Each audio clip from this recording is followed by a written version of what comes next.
Oke, assalamualaikum warahmatullahi taala wabarakatuh. Berjumpa lagi dengan Romaji, pemuda Kabupaten Sampang, Madura. eh di bulan puasa ini mungkin saya akan melakukan aktivitas untuk mengkaji kitab Muqaddimah Ibnu Khaldun. Dan kitab ini sangat tebal sekali, sekitar 1085 halaman, dan ini sangat luar biasa ya, sangat tebal sekali. Kalau kitab ini dibuat senjata untuk mukul maling, mungkin bisa isdat, bisa meninggal. Jadi di sini teman-temanku sekalian ya, sebelum saya masuk terhadap pemikiran Ibnu Khaldun yang dituangkan dalam Muqaddimah ini, saya ingin menjelaskan bahwa dalam kitab Muqaddimah ini Ibnu Khaldun menulis semua muatan ilmu pengetahuan, baik dalam ilmu sejarah, ilmu sosiologi, pendidikan, ekonomi, geografi, tentang kedokteran, ilmu manteks, dan lain sebagainya.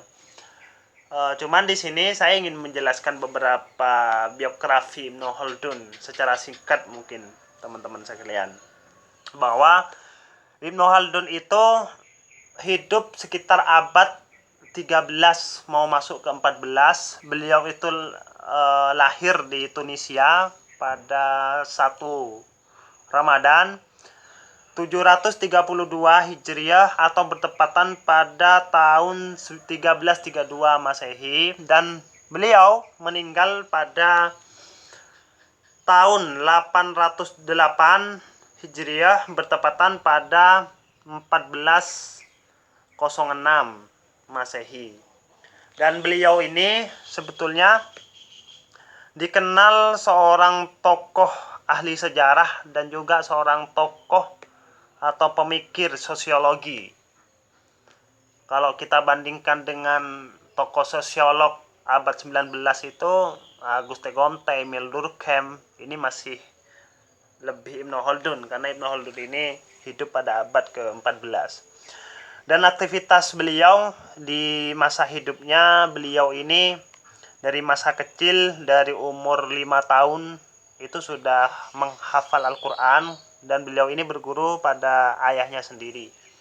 Dan beliau itu dijadikan menteri di berbagai negara yang ada di Timur Tengah, ataupun di Eropa, di Andalusia, di Afrika, dan beliau itu kemudian balik ke Mesir dan beliau meninggal di sana. Beliau itu dimakamkan di kuburan kaum sufi di umur yang ke-74 tahun di Mesir.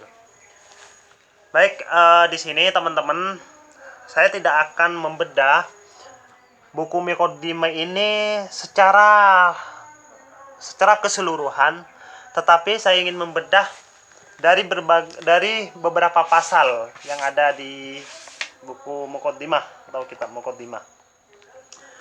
Di sini di pasal pertama sebetulnya Ibnu Khaldun menulis tentang peradaban manusia secara umum. Di sini saya akan jelaskan langsung bahwa kata Ibnu Khaldun, manusia ini sebagai individu atau disebut dengan manusia, disebut dengan insan, maupun disebut dengan human. Dan manusia itu secara habitat, kata Ibnu Khaldun itu disebut dengan masyarakat sipil atau masyarakat yang berpendudukan, yang dimaksud dengan watak madani di situ. Dan juga Ibnu Khaldun itu menjelaskan bahwa manusia itu sebagai al-Madinah, kependudukan.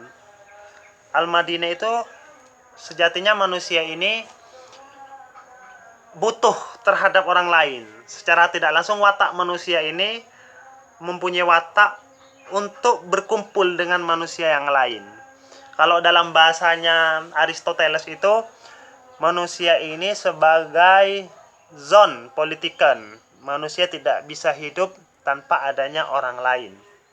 Di sini. Terus kenapa alasan manusia itu kok membutuhkan orang lain? Karena yang pertama, manusia ini pasti membutuhkan sesuatu, baik kebutuhan secara biologis, kata Ibnu Khaldun itu. Yang pertama, ketika manusia ini diciptakan oleh Allah dan diturunkan di muka bumi untuk memperlangsungkan kehidupannya, di situ manusia membutuhkan makanan. Dan sejatinya manusia ini ketika membutuhkan makanan, maka di situ manusia tidak bisa memenuhi kebutuhannya secara individual. Maka di situ butuh yang namanya bantuan orang lain untuk memenuhi kebutuhannya. Karena makanan ini, kata Ibnu Khaldun, ada suatu pondasi bagaimana manusia itu untuk memperlangsungkan kehidupannya. Kira-kira begitu. Nah, salah satu contoh yang diberikan oleh Ibnu Khaldun begini. Ketika manusia ini menanam kacang misalkan, setelah itu dipanen kemudian di situ dikuliti untuk diambil bijinya. Dan gak mungkin seorang individu bisa menyelesaikan pekerjaan itu secara singkat. Maka di situ butuh yang namanya alat. Nah, ketika manusia ini membutuhkan alat, maka secara tidak langsung, secara tidak sadar manusia itu membutuhkan orang lain. Maka di situ untuk memenuhi kebutuhan biologisnya, manusia ini perlu adanya orang lain. Itu yang pertama, kata Ibnu Khaldun. Terus yang kedua, kebutuhan manusia ini kebutuhan keamanan. Ya kan?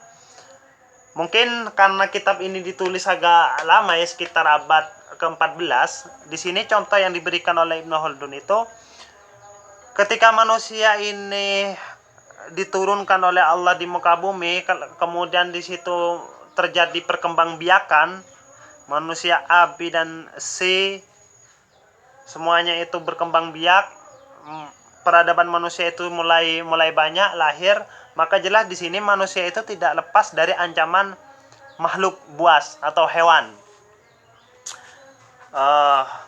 Namun di sini Ibnu Khaldun itu menjelaskan bahwa kekuatan manusia dengan kekuatan hewan itu kalah gitu. Kekuatan manusia ini kalah. Contoh misalkan, kalau manusia ini ikut lomba lari, mungkin dengan kuda, ini manusia pasti kalah. Karena kecepatan untuk lari tersebut kita kalah dengan kuda. Ada lagi satu contoh. Misalkan manusia dicontohkan dengan gajah. Gajah bisa mengangkut barang yang besar, yang berat, yang banyak. Tetapi apakah kemudian manusia bisa? Tidak. Nah, watak hewani ini sebetulnya, kata Ibnu Khaldun itu, mempunyai insting untuk memusuhi, mempunyai insting untuk memangsa. Maka di sini Ibnu Khaldun itu mengatakan, meskipun hewan ini mempunyai suatu kekuatan yang melebihi dari kekuatan manusia, tetapi ada suatu poin yang sangat mendasar, manusia itu menjadi seorang manusia yang dikatakan khalifah fil ard, karena manusia punya otak, punya nalar, dan juga punya tangan. Nah, dengan adanya nalar berpikir, dengan adanya otak, dengan adanya tangan, maka kemudian di situ manusia mempunyai daya kreativitas untuk menciptakan yang namanya suatu profesi. Kemudian profesi itu berentetan lagi menjadi keahlian, kemudian keahlian itu direntetkan lagi menjadi produksi atau menciptakan suatu peralatan. Nah, maka dengan adanya peralatan tersebut, manusia itu bisa melindungi dirinya. Gitu. Mungkin kalau kita berbicara mengenai sejarah peradaban manusia ya. Dulu ketika manusia ini, kalau dalam bukunya Adam Smith itu, The Wealth of Nation, manusia untuk memenuhi kebutuhannya itu yang pertama dikenal dengan masyarakat primitif atau masyarakat primitif itu. Di situ untuk memenuhi kebutuhannya dengan melakukan perburuan. Nah, perburuan itu dibutuhkan suatu alat. Mungkin kayak tombak, mungkin kayak pisau, dan lain sebagainya. Nah, di situ kata Ibnu Khaldun, ketika manusia ini sudah menggunakan fungsi logikanya atau nalar logikanya, maka di situ manusia bisa menciptakan alat, dan alat itu kemudian bisa membantu manusia untuk mempertahankan hidupnya. Selain untuk mencari makanan, peralatan itu digunakan untuk mempertahankan dirinya dari ancaman hewan buas. Kira-kira begitu. Tetapi kata Ibnu Khaldun itu, tidak mungkin manusia yang individual, manusia yang sendirian ini bisa mampu mempertahankan dirinya dari segala ancaman, baik dari hewan buas dan lain sebagainya. Maka perlu di sini kata Ibnu Khaldun itu, kehidupan sosial itu penting untuk mempertahankan hidupnya. Karena ketika kita hidup berkelompok, maka di sini kita bisa saling menjaga satu sama lain. Bahkan ada anjuran dari Ibnu Khaldun itu untuk kita saling tolong menolong di situ. Nah, semua ini ya karena manusia ini membutuhkan suatu kebutuhan itu bagian suatu primer, entah kebutuhan makanan, entah kebutuhan pertahanan, maka di sini manusia dipertemukan dalam organisme hidup. Dan di organisme hidup itu kita dipertemukan dengan interaksi sosial, kira-kira begitu.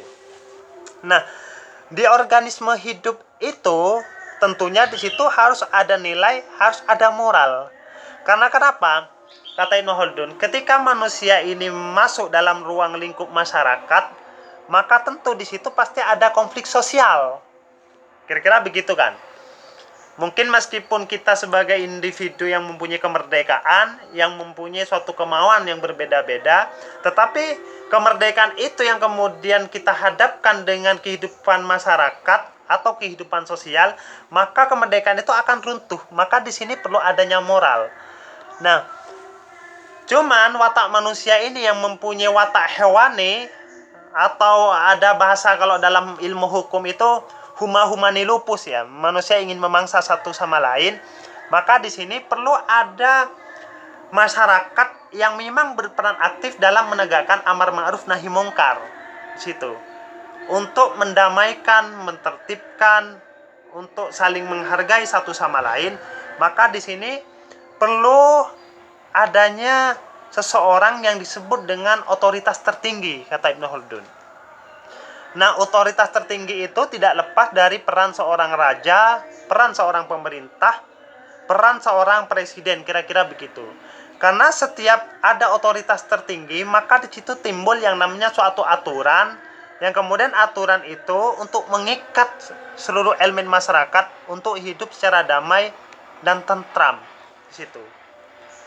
Tetapi kata Ibnu Khaldun itu, dalam pasal pertama ini tentang sejarah peradaban manusia secara umum, di situ seorang pemimpin untuk mengatur masyarakatnya ini haruslah seorang pemimpin yang memang diatur gerak aktivitasnya dan gerak dalam memutuskan suatu kebijakan. Di situ harus diatur oleh syariah, begitu. Karena alasan kenapa kata Ibnu Khaldun itu kok seorang pemimpin itu dalam gerak aktivitasnya harus berlandaskan kepada syariah, karena ketika manusia ini diciptakan oleh Allah, mungkin Adam dengan Hawa diturunkan di muka bumi, kemudian melakukan perkembangbiakan. Di situ Tuhan tidak pernah lepas untuk memantau manusia. Nah, cara bagaimana Tuhan itu tidak melepaskan untuk memantau manusia, biar manusia ini tidak saling humani lupus, manusia memangsa satu sama lain, maka disitulah Tuhan mengirimkan seorang nabi, Tuhan mengirimkan seorang rasul, dan Tuhan mengirimkan beberapa kitab yang menjadi suatu acuan dasar bagaimana kita hidup damai, tentram, dan baik. Nah, kira-kira itu untuk pasal 1 yang disampaikan oleh Ibnu Khaldun dalam peradaban manusia secara umum. Oke, itu saja ya. Assalamualaikum warahmatullahi taala wabarakatuh.